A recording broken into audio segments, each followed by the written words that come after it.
വന്നിരിക്കുന്നത്. ഇന്ന് എൻ്റെ അഭിചേച്ചി ലീവാട്ടോ. അങ്ങനെ എനിക്ക് ഭയങ്കര മിസ് ചെയ്യുന്ന ചേച്ചീനെ.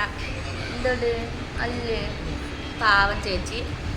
ചേച്ചി പക്ഷേ വിഷമൊന്നുമില്ല കേട്ടോ. ബിരിയാണി ഉണ്ടാക്കി തിന്ന് വീട്ടിൽ ഇരിക്കുകയാണ്. പക്ഷേ എനിക്ക് ഇന്നൊരു അബദ്ധം പറ്റിയത്, ചോറ് എടുക്കാൻ മറന്നുപോയി.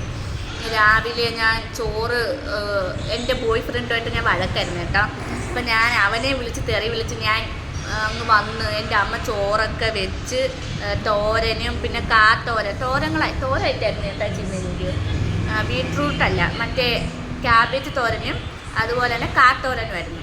അങ്ങനെ അതൊക്കെ പറഞ്ഞ് വിളമ്പി സെറ്റ് ചെയ്ത് വെച്ചിരുന്നത് എടുക്കാൻ മറന്നുപോയി. പകുതി ദൂരം എത്തിയപ്പോൾ എൻ്റെ അമ്മ വിളിക്കുന്നു, ഇനി ഈ ചോറ് ഇവിടുന്ന് എടുത്തോണ്ട് പോയില്ലെങ്കിൽ ഇനി തള്ള വിളിച്ചല്ല, ഇനി ഈ ഒരു ഇനിയേ നീ ഇവിടുന്ന് രാത്രിക്ക് വേണ്ടി ചോറ് കൊണ്ടുപോകില്ലെന്ന് എൻ്റെ അടുത്ത്. പക്ഷെ പകുതി ദൂരം കഴിഞ്ഞു പോയി. പിന്നെ ഞാൻ ഇനി പോയിട്ട് വരുമ്പോൾ എന്നെ ഷോപ്പിൽ കയറ്റൂല. 10 മണിക്ക് ഇവിടെ പഞ്ചിനുണ്ട്. 10 മണി കഴിഞ്ഞാൽ സാലറി കട്ടില്ല, ഇങ്ങോട്ടുമില്ല. അങ്ങനെ എൻ്റെ ചോറ് എടുക്കാൻ മറന്നുപോയി. അങ്ങനെ ഇപ്പം ഞാൻ അഭിചേച്ചി വീഡിയോ കോൾ ചെയ്ത് പറഞ്ഞപ്പോഴാണ് അവിടെ ബിരിയാണി നമ്മൾ അറിഞ്ഞു. യെസ് ബിരിയാണി ഞാൻ പറഞ്ഞിട്ട് ബിരിയാണിയും കൊണ്ടിങ്ങ് വരാൻ നടക്കൂലെന്ന് പറഞ്ഞു. അങ്ങനെ അതിൻ്റെ വിഷമത്തിൽ എൻ്റെ അടുത്ത് പറഞ്ഞ് അപ്പുറത്ത് ആലയ റെസ്റ്റോറൻ്റ് ഉണ്ട്, 2 പൊറോട്ട പോയി മേടിച്ച് തിന്നെ.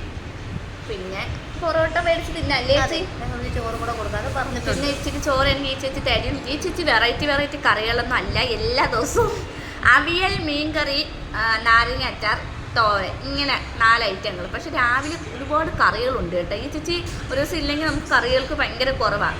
ഇപ്പം തന്നെ അഭിചേച്ചി ഇപ്പം ജിമ്മിന് പോയതുകൊണ്ട് ഡയറ്റാണ്. ഓരോ ദിവസം ഓരോ അപ്പം, ഒരു മുട്ട പൊരിച്ചത്. പിന്നെന്താ ചേച്ചി ഒരു ദിവസം ചോറ് കടലക്കറി, അങ്ങനെ എന്തെങ്കിലും ചെറിയ ഐറ്റങ്ങളെ കൊണ്ടുവരത്തുള്ളൂ. നമ്മുടെ നീലിമ. എല്ലാവർക്കും നമസ്കാരം. നോർത്ത് ഇന്ത്യൻ അതെന്താ അങ്ങനെ വെച്ചാൽ മൊത്തം മലയാളമല്ലേ പറഞ്ഞത്.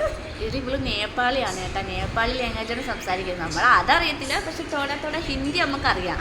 അതുകൊണ്ട് നമ്മൾ ഇങ്ങനെ അഡ്ജസ്റ്റ് ചെയ്തൊക്കെ പറ്റി പോകണേ.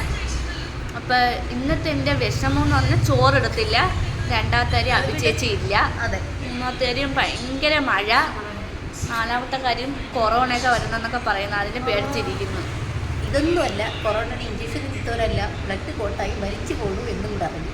ഞാനാണെങ്കിൽ ഇഞ്ചക്ഷൻ എടുത്താണെങ്കിൽ 2 എടുത്തിട്ടുണ്ട്, 3ാമത്തേന് പോയിട്ടില്ല. ഒരു ആർമി ടെസ്റ്റിന് വേണ്ടി ഞാൻ എടുത്തു. ത്രെഡാണോടി. ഓക്കെ ബൈ ഗേസ്, എനിക്ക് വർക്ക് വന്നു. ബൈ.